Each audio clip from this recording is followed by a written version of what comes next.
when it came time for graduation time and people looking for jobs and everything, I interviewed with several companies up in Rhode Island, up in the New England area, um, that I could have easily got the job if I wanted to go there. I could have easily got the job, but I always felt like I owed it to one, my family, and two, my city to come back and give my time, effort to help people move up. So yeah, that survivor guilt hit me because in all honesty, I could have went straight out of school and got a job up north and never been back home. Mm-hmm. So I definitely can say, yeah, I had survivor guilt, and even still, like there was a point in time like I moved back, but I wasn't even living in Patterson. I lived in Teaneck, but everything I did was back in our hometown. Church, volunteering. The only thing that I really didn't have there was a job, but the job was so close to the town. I was still there. Um, You so did that every based off of obligation. You did that based off of you feeling obligated to do that. I believe so. I believe so. I believe Mm-hmm. so. I know I purposely looked for jobs in the area.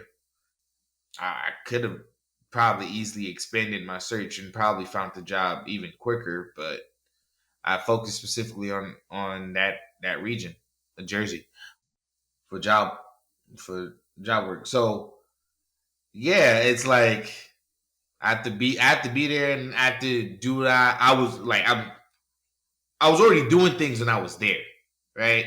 As a teenager, growing up in the town. And so I'm like, oh, all my peoples are still there, my family's still there, church family's still there. I have to go back and give back. Cause growing up there was two things you heard. You always heard people either staying in Patterson or people leaving Patterson.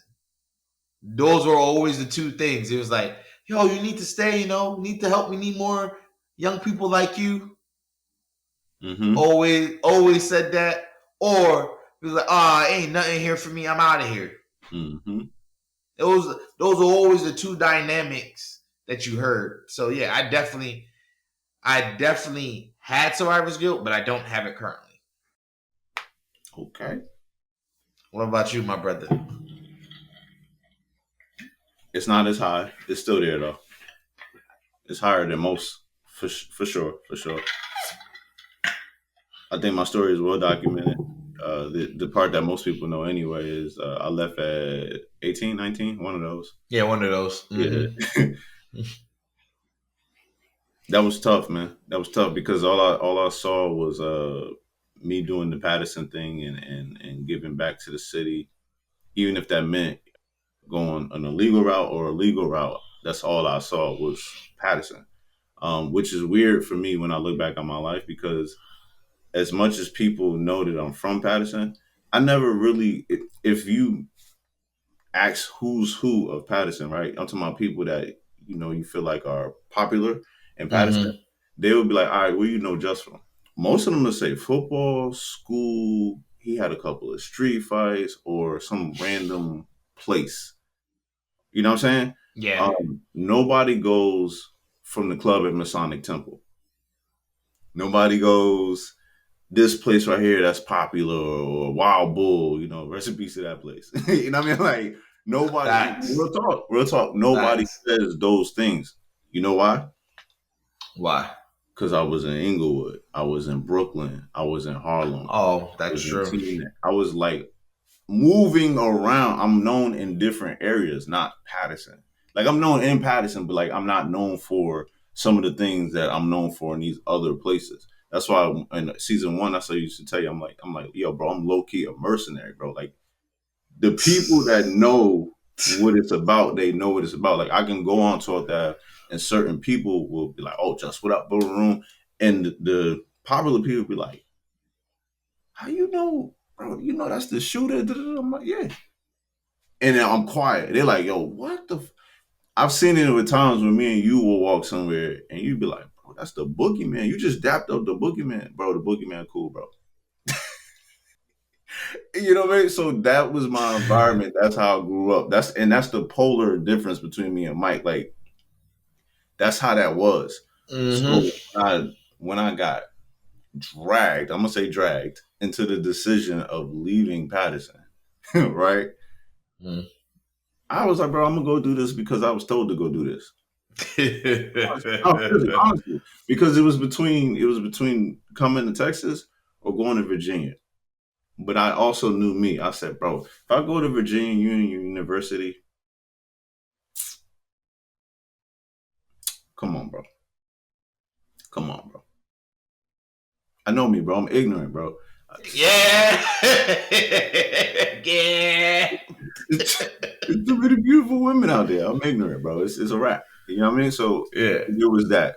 So now let me talk about when I got to Texas, bro. Texas was a culture shock. I'm looking back. I'm like, man, this ain't Patterson. This ain't even New Jersey.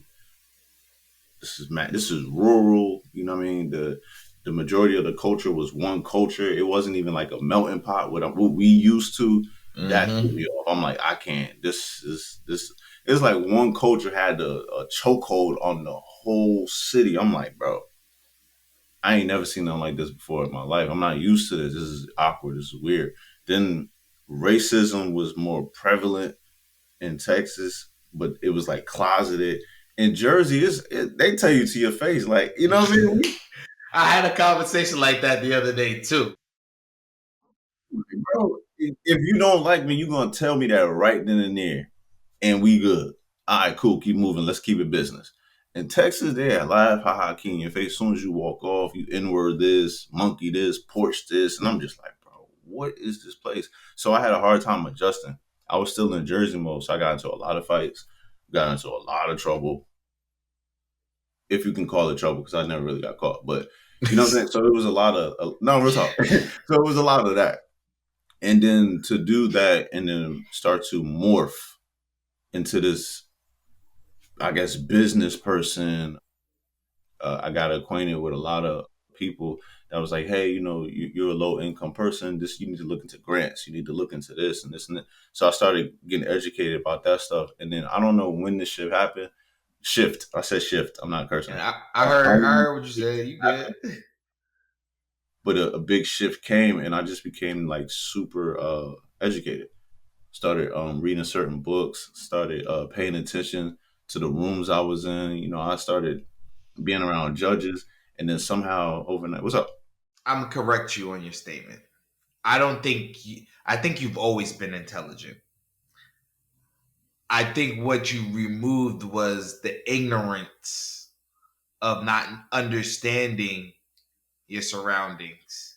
I think that's what you did. To my in Texas. Period. Yeah. I don't think that it's not that you weren't intelligent. I think you removed the ignorance of understanding your surroundings. Yeah,